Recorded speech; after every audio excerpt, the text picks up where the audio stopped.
Praise the lord. దేవునికి స్తోత్రం కలుగును గాక.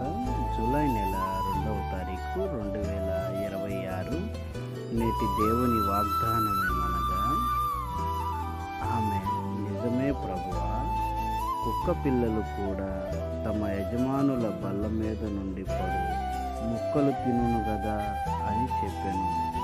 అందుకు యేసు, అమ్మా, నీ విశ్వాసము గొప్పది, నీవు కోరినట్టే నీకు అవునుగాక అని ఆమెతో చెప్పెను.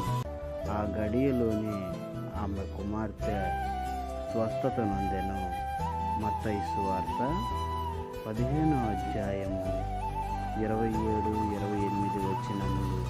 దేవుని యొక్క ఉన్నతమైన కృప, ఈ వాక్యము ప్రతి వాని ఎడల నెరవేరాలని కోరుకుంటూ, సియోను ప్రతిధ్వని మినిస్ట్రీస్లో మీ సహోదరుడు.